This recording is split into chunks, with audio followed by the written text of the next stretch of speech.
Hey, this is Mark back again with another great episode of Finding Your Summit. And this week we've got Pete Turner. And Pete is, to me, an American war hero. He served in Bosnia, 2 tours in Iraq and Afghanistan, and he served as a spy. And so we go through this entire journey, what it was like to go in, befriend the different village elders, try to extract information, be in very dangerous situations, bombs being dropped and bullets flying past his head. And it's just an amazing story. And then what he had to overcome when he came back to the States. And of course, you know, when you're in those combat zones, you're dealing with a lot of stress, a lot of anxiety, and what that was like when he landed and how he's overcome that and still dealing with that. So Pete Turner is the guy on the podcast this week. And always remember to rate, review, go to iTunes. It really helps if you do that. And if you want to find out any info about my climbs, about what's going on, about the upcoming or past episodes of my podcast, you can go to markpattersonnfl.com and check it all out. So with that note, let's talk to Pete. Hey everybody, it's me, Mark Patterson, back again at my World HQ here with Pete Turner, who is a American war hero in my book, at least. And this guy has been in over 1,000 different missions in Bosnia, Iraq, Afghanistan, and it is an absolute joy and treat as we sit here and drink teas, English style, to have you here in Hermosa Beach. Thank you. Yeah, thank you for having me. This is fantastic.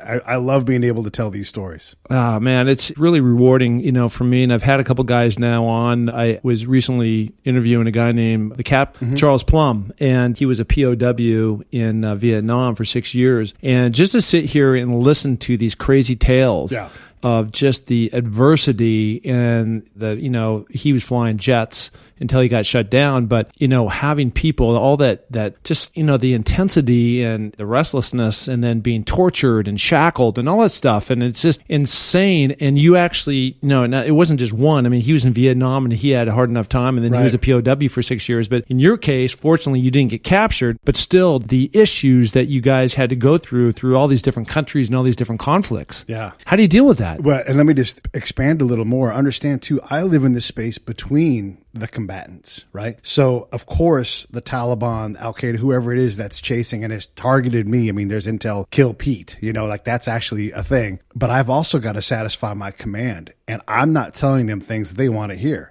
I'm a bearer of bad news a lot of times. So when we go out into villages and go do things, create a well or whatever it's going to be, everybody who digs the well is like, we won today. We dug a well and people are happy. And then I go back and I'm like, tell me what happened today. And then they don't talk about the well or show me where the government is. And I can't find a trace of the new government that we're standing up. I bring that news back. And if I don't have trust and influence with the command, it doesn't matter what I do. So I could get killed in the staff room just as fast as I mean, figuratively, but literally out in the field. So it's a two-way fight where I'm constantly having to create influence and trust with my own people and spend way more time dealing with and maintaining those relationships than I do outside, because we are our own worst enemy in these situations usually. So I want to get into all this stuff, right? Because you just don't like show up and like, hey, Bosnia, here we go, right? Yeah. And so where did you grow up? I grew up in the Bay Area, California. Okay. And, you know, normal high school. Normal. All that kind of stuff. And so was it out of high school that you decided to sign up for the Army? No, the story goes like this. I went off to college and I kind of bounced around because I guess I'm kind of a nomad, wanderlust kind of guy. Yeah. And I finally graduated. And I graduated in a time when the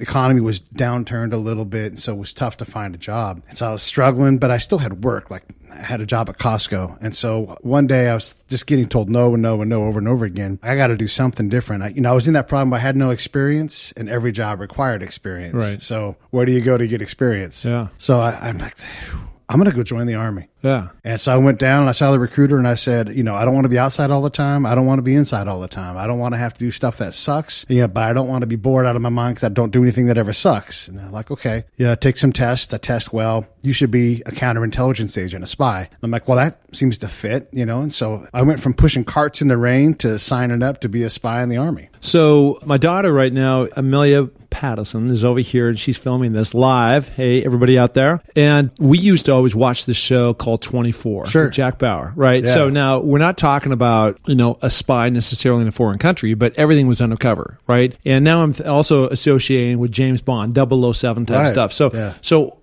how do you become a spy? Yeah. Have we just revealed your secret? Are you good? No, yeah, I'm totally fine. Yeah, Okay. because, first they have to understand there's a lot of different kinds of spies, right? There's guys that in place or test for bugs, right? There's guys that do lie detector testing and examining of clearance backgrounds. Those guys are in the spy world, right? You're countering spies by looking for them and trying to detect, does Mark need to have a clearance? That guy, in effect, is a spy. So in my case, so there's also tactical spies that are trying to do short-term, like impactful kind of work. And then there's strategic guys, so when you see James Bond or Jack Bauer, they're sort of an amalgamation of a bunch of these things. Yeah. So in reality is you're going to specialize in certain things. What I'm specialized in is going into conflict zones, out into town, and finding people that will talk to me and tell me things that they wouldn't otherwise do. So how do you train for that? Again, let's go back to, I want to go through each one of these because each one of these places are so fascinating. Yeah.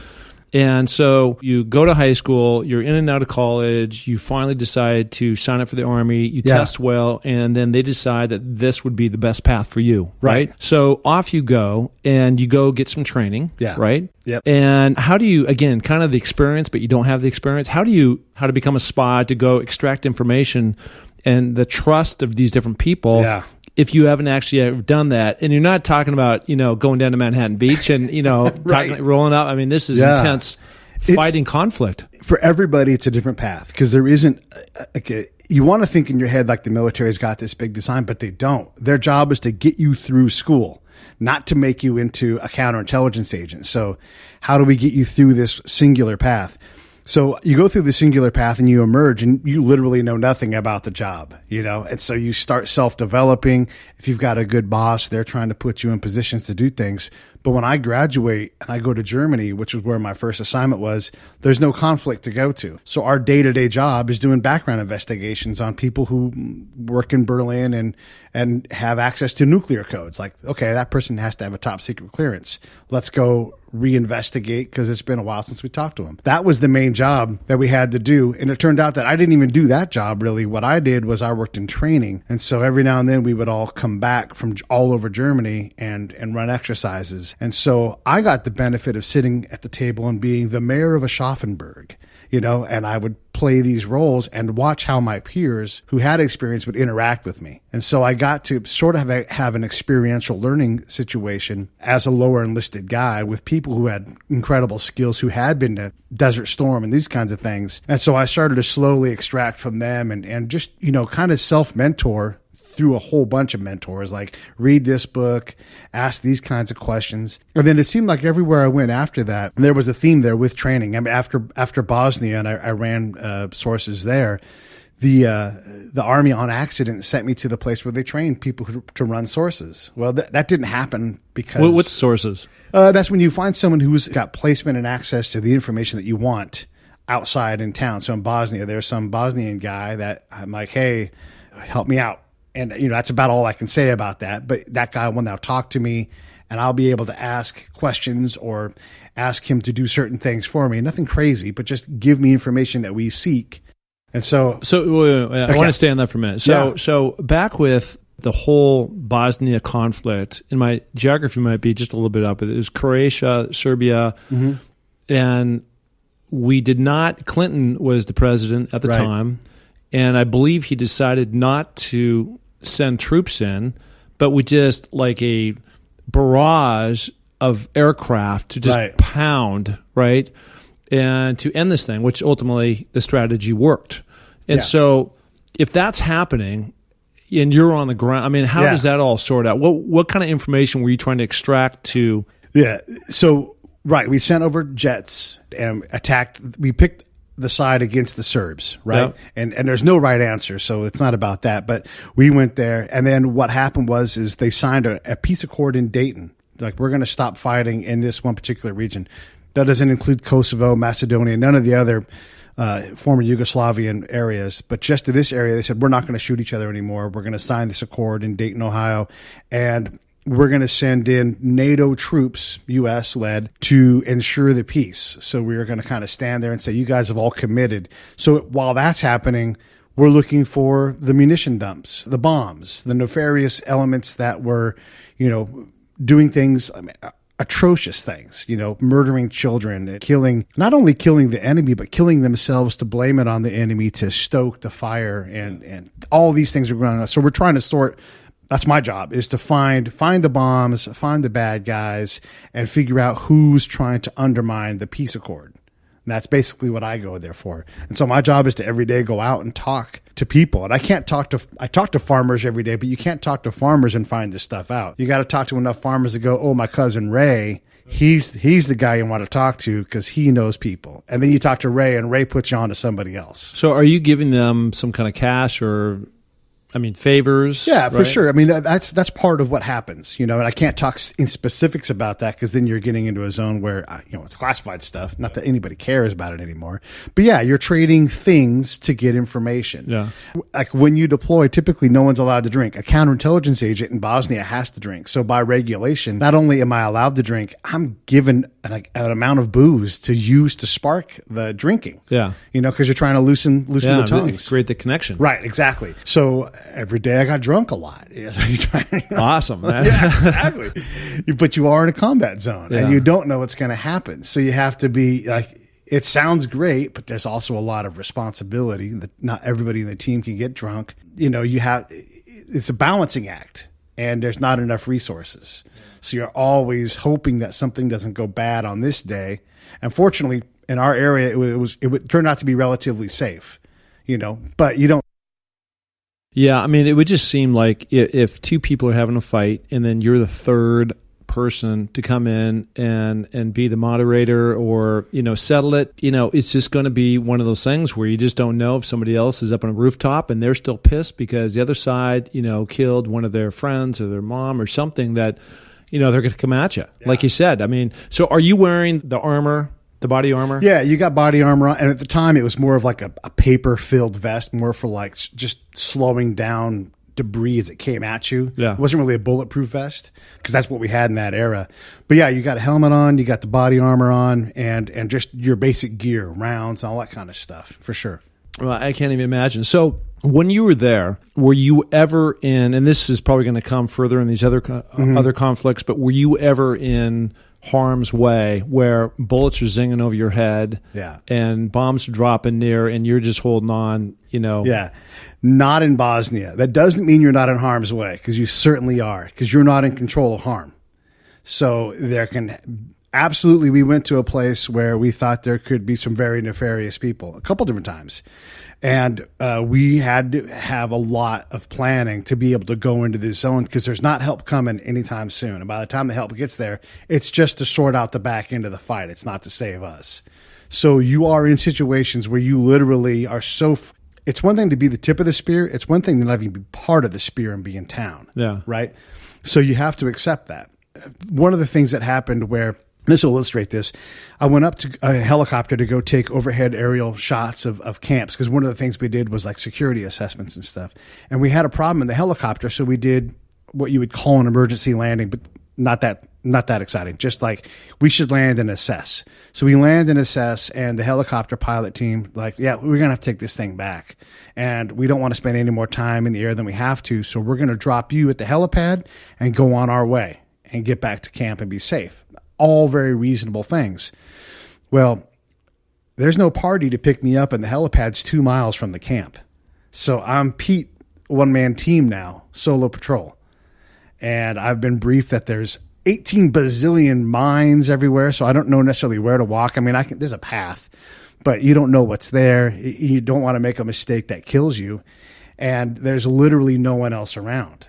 And I have no radio. Yeah, no, I can imagine. I was watching this show. A good buddy of mine turned me on to this new series on one of the channels. It's like the National Geographic, and it's a war in Iraq, right? And so these guys are coming around the corner and going through one of these towns, and there's people that don't look like they're friendly to Americans, right? Yeah. And just you just like you were talking about, they just don't know if they've got these landmines, that you're going. So you're watching this truck go down the street, and is this thing going to get blown out of the water, or what's going to happen? And so that anticipation I'm sure as we talk more about this PTSD, just the anxiety of waking up, and I'm sure you saw with a lot of people, but just, it's not just like a walk in the park. I mean, it's a walk in the park with a lot of elements, going on. It is. It's exactly right. So in this case, I surrounded myself with a bunch of kids and said, whoever decides to kill me is going to have to kill these kids too. Smart. Right. But I mean, it's also, again, it's that balance of like, I don't have enough resources to do this, so I'm going to make this compromise. I'm going to bring these kids around me. And I didn't like trick them. They're interested in what I was doing, know? And so I used my meager Serbo Crow skills and talked to them a little bit, and we walked, and I got back to the camp safe. But there's a lot of damage in that, mental damage that it's tough to perceive when you're 25 years old. You just don't understand the rubber band gets stretched tight, and there's no resolution. It just stays stretched. Yeah. And then in my case, I just kept stretching and adding more rubber bands and pulling. Yeah. So it's So this is all about finding your summit and overcoming adversity. And so, as we march through these different conflicts, like you said, that rubber band just gets tighter and tighter and tighter. Right. And then, finally something pops, right? Yeah, absolutely. Yeah. So how many years were you in Bosnia? It was basically like a 10-month deployment. But don't think of time in terms of like a regular year. Like every day you're grinding. You're working a 16-hour day is a normal day for someone who's deployed and has a job like me, because I've got to pre-plan, I've got to execute, and then I've got to write reports. So if each of those things takes 4 hours, I haven't eaten, taken a shower, done anything else. So you're going hard all the time. And if that execution phase lasts 10 hours, it lasts 10 hours.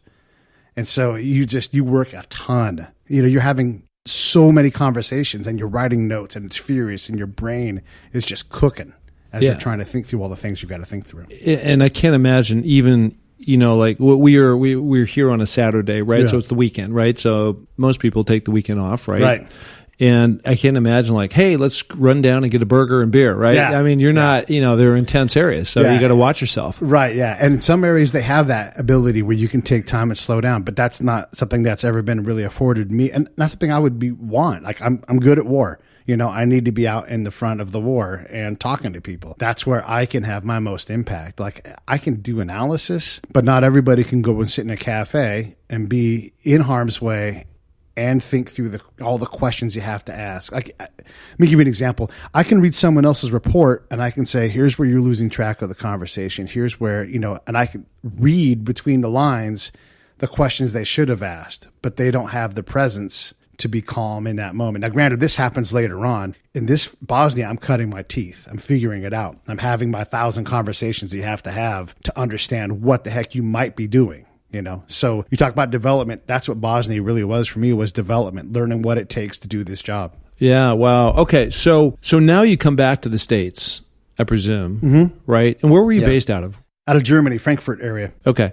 So you come back to Germany. Right. And now could you get out at that point? Or no, I still had some time left, so I went to Arizona, Fort Huachuca. But by the way, what is the commitment when you first get in? What is the commitment? I signed up for a 5-year active commitment, 8 years of total time. Yeah. So I'm committed to 5 years, and after that, we can pretty much decide what I want to do from there. So I'm still within that 5-year window. I go to Fort Huachuca, which is where they train everybody. And where's that? That's Arizona. That's basically Mexico.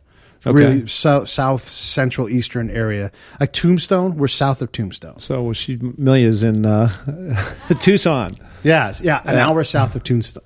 Tucson, Arizona, yeah. Okay. So we went there, and then I worked at the source course there. So again, every day, now I'm coaching and mentoring senior level people that are coming through this course. It's an advanced course, and I'm playing every day and again drawing from them, and then basically taking like, here's what does and doesn't work. Yeah. Because the doctrine is very strict. It's like with climbing mountains, like what you do and then you adapt what you know to what the mountain requires. Right. Like you can climb a mountain. That doesn't mean we talked about it on my show, what I did with you. You're not going to climb K2. Like that's, it's just not worth it. Yeah. So it's the same kind of thing where you're teaching people to find that path that's the right way up the mountain, because it's incredibly hard to get someone to trust you in these kind of situations. Yeah. So how do we get the trust? Well, it's all the variables you're talking about, right? Yeah. And using that mountain climbing metaphor, it's really true. I mean, it's just the same mountain you could go up. one day is a blizzard, that whole into thin air thing, right? Yeah. That you, with Everest and all those guys died, I've had buddies that have climbed Mount Everest on a bluebird day and there was no issues. Outside of it was just very difficult. And then those guys decided to go in a superstorm, right? And just like, I'm sure that you're out there and some days it's calm and everybody's like, everything's cool. Yeah. And then next thing, all hell breaks loose. Yeah. What do you do with that? So, no, it's really fascinating and it's interesting. Okay, so now you're back in Germany and you still have time. And now we enter into Iraq. And I think you had 2 tours, right? Oh, I was there for years and years. Now, a lot of this time I'm out of the military. So when I was in Fort Huachuca, my boss said, hey, let's get you a master's degree and let's get out. Like, you are great at this, but this is going to drive you crazy. Yeah. And so she did the best favor for me. She's like, you don't need to be here. Come back, don't come back, but just get out and go try other things for a while. So I did. And then I went to Chicago, got married, had a kid. My daughter, Brenna, she's awesome. And then a bunch of dudes flew some planes into some buildings. And at the time, I was in the reserves. So I was the first. I stood up from my desk once we figured out what happened. We didn't even know it was terrorists yet. I'm like, that's got to be terrorism. So I went over to my boss and said, I got to go do Army stuff. And he's like, yeah, I know. Yeah. And so I left. I was the first guy in my unit, and I stayed there for the next 20 some odd hours because we just did Chicago. We don't know. Were we next? We didn't know. Was there a plane already in the air coming? We just had no idea. So where do you go? I go over to the Great Lakes Naval Station over there where they still have a base, and there's a little pocket for Army people, and I just go there and I'm ready to do whatever. And again, it may not seem like it, but that's the rubber band just continuing to be pulled tight because no one else from my office, the entire floor, no one else got up with a job to do. That meant I have no idea what it means up to and including getting into a firefight, So you get up and you go, and you sit there for 24 hours and you wait. And most of it's just waiting. But that waiting all has a cost. Well, then at that time, I think Bush was in the office. And so, we did go to war with Iraq. And how soon after there was 2. There was Bush 1 and Bush 2. Right. So now this is after the Twin Towers. So that's Bush 2. Bush 2, yep. Right. And so how long after the Twin Towers came down and we just, we reset, we need to figure out what's going on. And then we said, we're going. Mm-hmm. How long between when that happened and when you ended up back in Iraq? In Iraq? There's actually a skipping stone in between. So 9/11 happens, 10/11, I'm in the Mideast. I'm in Egypt, and I'm helping. How do I say this? There's like tours to go to the pyramids and things like that for soldiers while we're out doing exercises and being present in the region. And my job was to sort of oversee what happened. I didn't really have like a spying type job, but guys like Dr. Zawah, so you see on the History Channel all the time, he's the main Egyptologist out there. I had to talk to these guys and assess what's going on. Are our people safe? Are we a target right now when we go on these sightseeing trips? So yes, I'm sightseeing. And one of the things I always say is if you see me working, you'll swear I'm just goofing around. So I'm on a sightseeing trip, but I'm always my brain is doing other things. I'm having conversations and I'm looking for things all the time. So I was there. It ended up not having to stay very long, but I came back in November of 2001. And then shortly thereafter, I left Chicago, moved to California, tried to get away from all that stuff because I could sense I was getting drawn in because that's what I'm good at. But ultimately did. And, I got drawn back in. In 2003, got signed up to go back as a contract intel person because there's just not enough experienced assets to go handle this new mission. So I was back in Iraq in the early part of 2004 and was there when they hung those 3 contractors off the bridge. I was in Baghdad when that was happening and with orders to get in a car and drive north. So, it's... What's Baghdad like? Baghdad's a big city. It looks a lot like Mexico in places, where you drive around and there's all these little small shops and everything. Yep. But there's billionaires. There's all kinds of different people that have tons of influence. So it's a world-class big city. But in this case, you could drive around for days and have nothing bad happen. But you're not in control of when bad happens in Baghdad in that time. You just don't know. Sure. So what was your role then in Iraq? So now you're over there. You're as a contractor. Right. And obviously you must have been extracting more information. So how do you know where you go? You wake up and... Yeah. So it's different depending on what they want you to do. So there's a lot of legal things that have to happen. And what they want is the military people to be the front face for them to do all of the stuff that they're allowed to do legally. Because as a contract person, I'm not really allowed to easily to do it. But it's a conflict zone where they're shooting, so things happen that are weird. So my job basically is just to be available to help out, and interview people that come on the camp, do whatever I can to make sure the Army people can go out. Here's the problem. The Army people have just been through training. So they're like me showing up in Germany. They have no idea what to do. And so they've got to cut their teeth in a live, hot environment.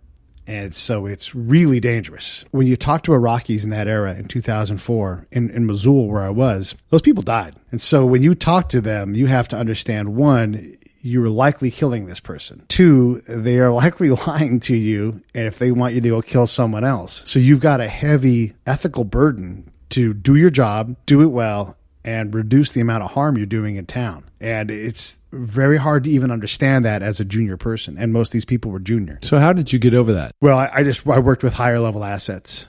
I satisfied the job that I wanted to do there that no one understood. I'm like, if you guys don't get it, I know what to do. I do what I always do. I go find the tier 1 guys. I go find the SEALs. I go find the special operators. And I say, I know you don't have enough resources, and the three of us here are really good at this. And in this case, I'm not the boss of this team. That's another buddy of mine. But we go over to the special operations camp. We're there talking to the SEAL guy. And I'd been out of the game sort of for a while. And so I'm like, I'm not going to know anybody. You guys just got out of the Army, my two partners.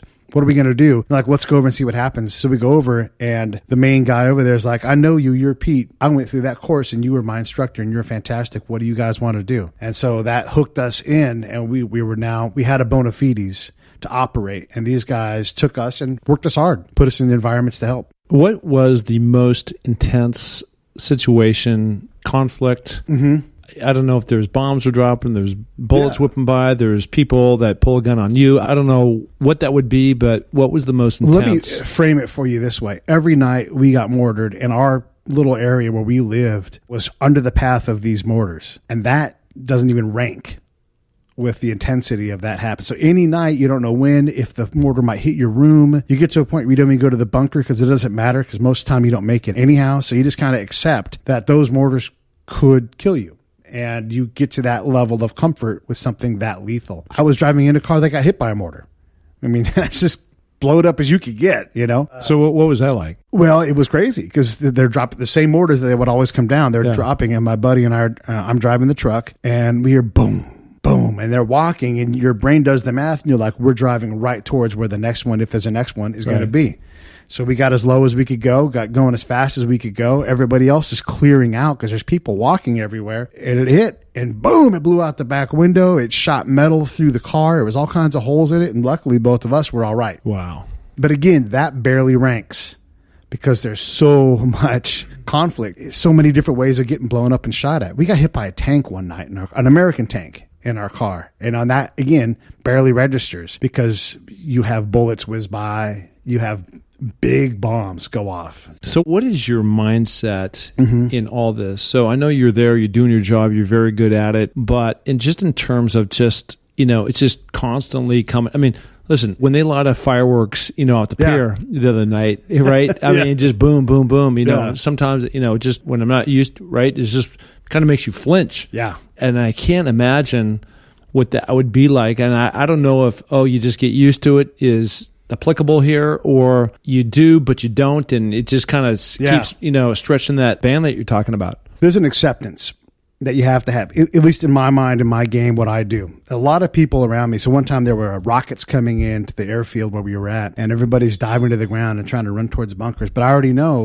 because I've been around this stuff, those are nowhere near us. It's still within a quarter mile, but there's nothing I'm going to do about those things. So I'm not going to bother with laying down. I've got other things to do. So you reach a level of capacity where you accept, one, that you're not in control of your fate, which is a big thing. And that does not apply really in the States, not in the level that we're playing at. And then two, you also say, I know that I don't control when conflict comes, but when conflict comes, I'm already making the decision that at some point I will take a decisive action, whether it's killing everybody around me or saving a bullet for myself or whatever it's going to. You put yourself in that zone so that when you get to that point, if you do, you're not thinking of what your options are. You're like, this is the time right now when I go to kill everybody. Because that's the only way for me to for sure get out of here. Nobody ever gets into that zone in the States. So this is the world that you live in. Now, keep in mind, a lot of the people there on the camp aren't in that place.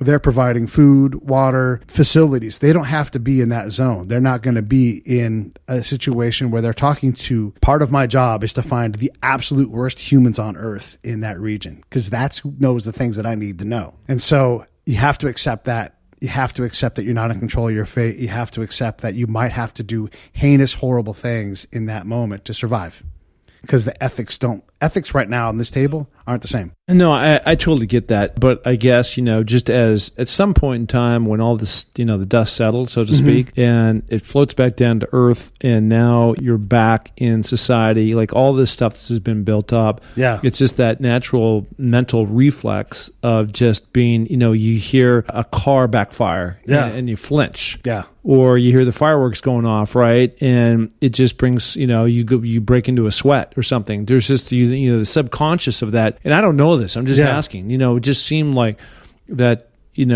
enough of that over a period of time in these really intense situations, as you described them, would just take a toll on people. And you see all these people that are coming back from these conflicts. And, while the death count, or I can't remember, or I don't know the exact term, but, Americans have been killed in action. There's that number. And then there's this other number that's just like 10x of people who are psychologically damaged. Right. Yeah. And it takes, bad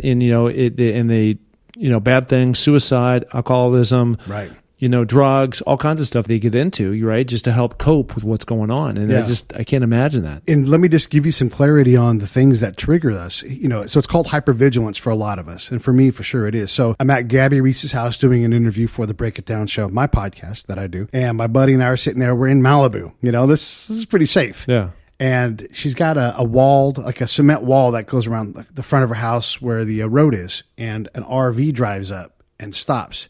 It stops because it's beautiful and they want to get out and take a picture in the turnout. My head turns 45 degrees and I'm laser focused because I don't know who's getting or what's getting out of that RV. And I don't know if this is the time when they decide to attack Gabby Reese and Laird Hamilton. Right. That's in no way reality. But my limbic brain, my blizzard brain goes, there's threat. And it shoots out cortisol and adrenaline. So it's not even, yes, it can be fireworks for sure, but it can be how a guy with a mustache and a tan picks up a phone and puts it next to his face.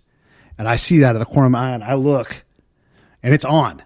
That guy's absolutely harmless and is just on the phone and happened to be looking at me. But it's things like that you live with because your brain is so geared to go, there's threat, that it manifests it.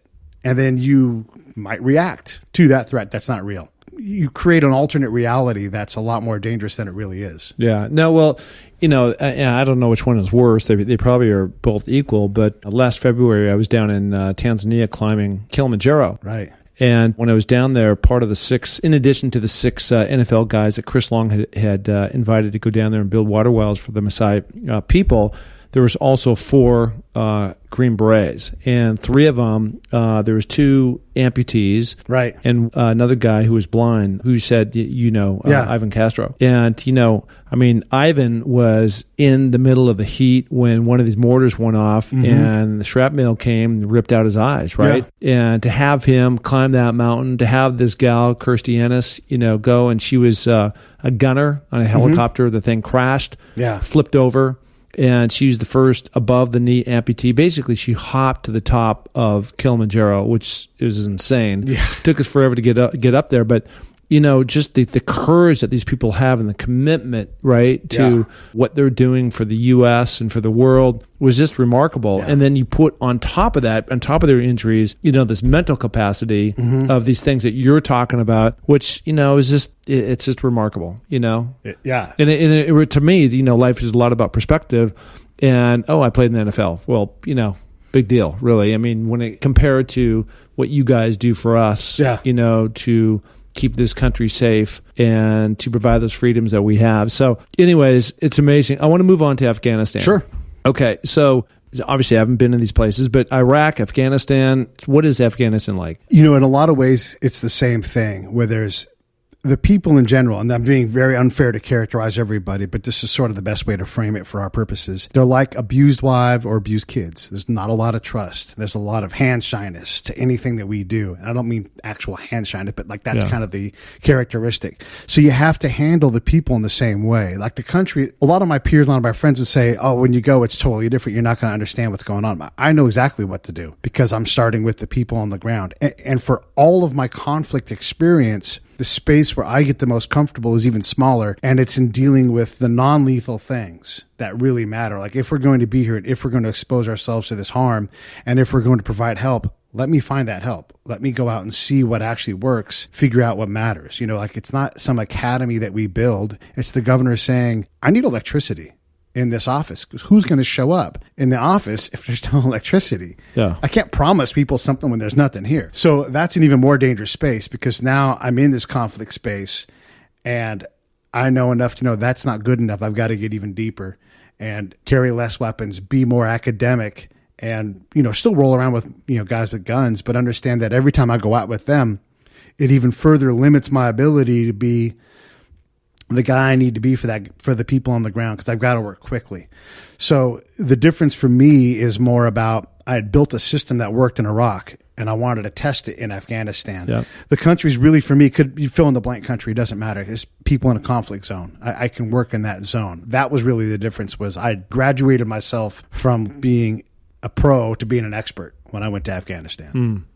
What's the terrain? What are the cities like? Well, I was out in the country, so there's a main route that goes around the entire country. It's about the size of Texas. So imagine if you just drew a big circle around all the big cities. That's sort of what they do.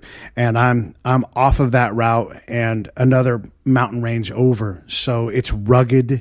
It's every size rock from pea gravel to 18-foot high boulders, so it's really big and massive, and this kind of terrain where you look and you realize that the mountain you're looking at is 20 miles away. Yeah. But everything's so big, it may as well be right across the road. Yeah. It's just, it's the same mountains, like it's huge and you can hear for miles. So your space and time are kind of warped by that because the environment is so big, and you're at 8,000, 10,000 feet all the time. So the terrain is as rugged and as hard to get around as you can, and you put 100-something pounds on your back every day.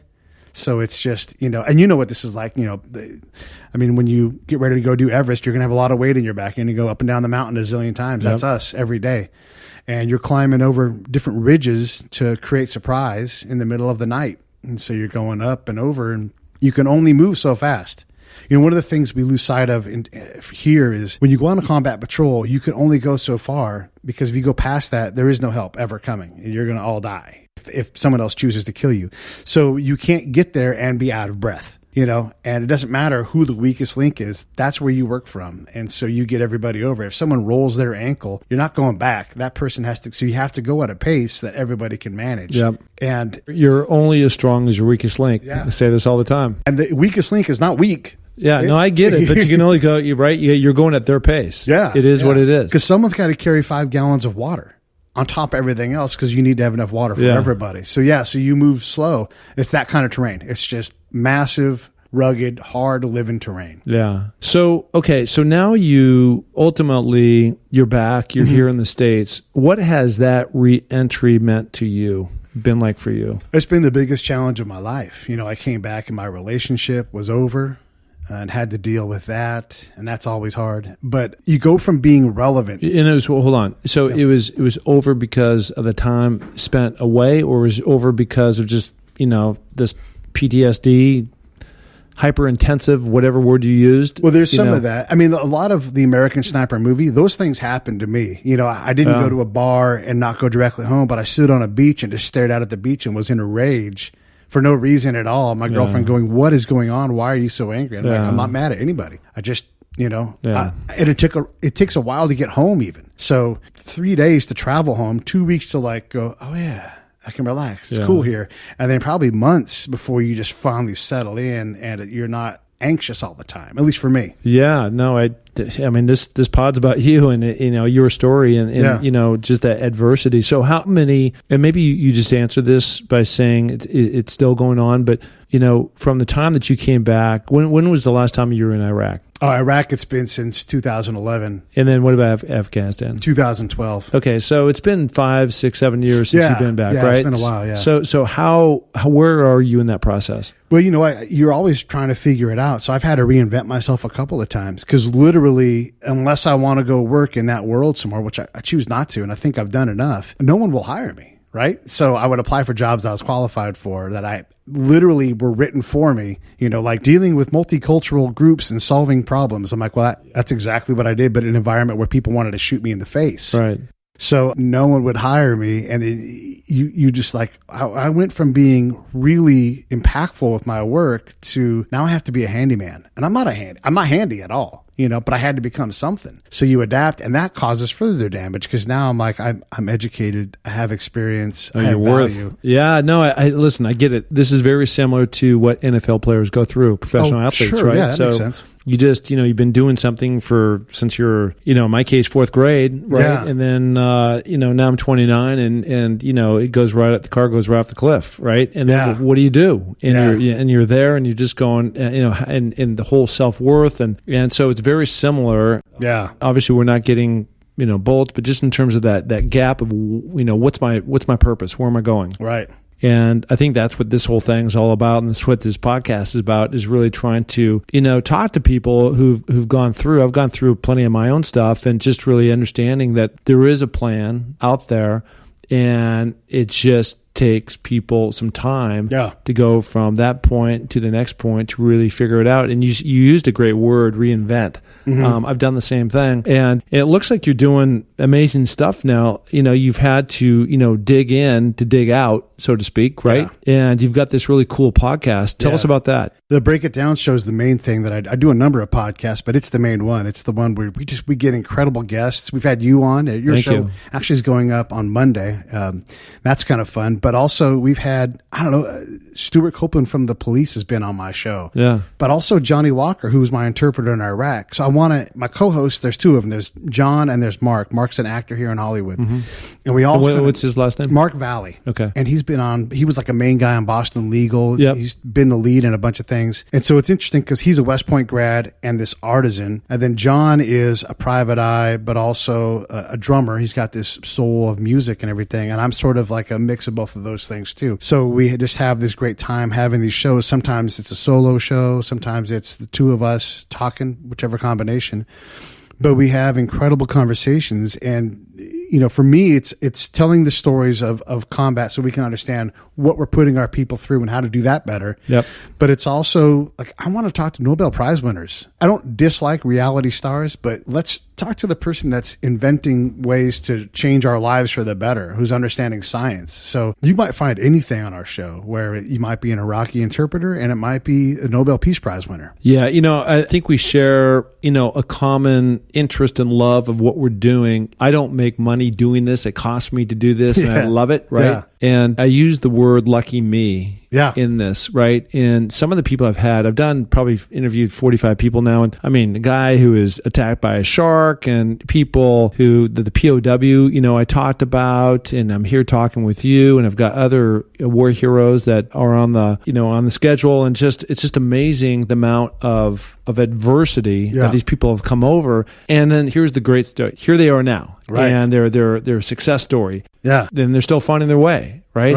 And it's just great to be on this side and listen to these different, I really feel like my life is being enriched. I say that those exact words all the time. I do this first because it's enriching my life and I want to share that with people. Yeah, I know. It's so incredible. No, it's incredible. Okay, so it's called the Break It Down podcast, and people can tune in. Where else can they find you? Well, social media, Pete A. Turner on Twitter. I'm active on there. I'll talk to you for sure. Facebook, same thing. Pete A. Turner, breakitdownshow.com. We're easy. We love to talk to people. So, we're always involved with that kind of thing. So it's not hard to find me. Pete A. Turner. Sweet. And we will have that in the show notes as always. And so, all right, wrapping this thing up, Pete, so appreciate coming on the show. Fascinating. It's just amazing, your journey, and you seem like you're on the right path. And I think, I know I'm better for it. So appreciate it. It's all my pleasure. Thank you very much. It's fun. Awesome. Thank you.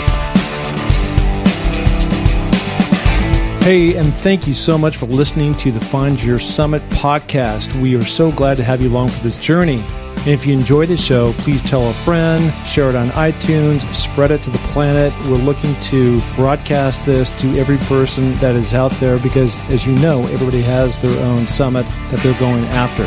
If you're looking to follow my journey, you can find that through my social links on markpattisonnfl.com. That's Mark, M-A-R-K, Pattison, P-A-T-T-I-S-O-N, NFL.com.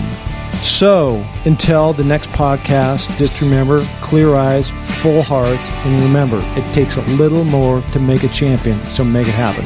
Thank you. Bye.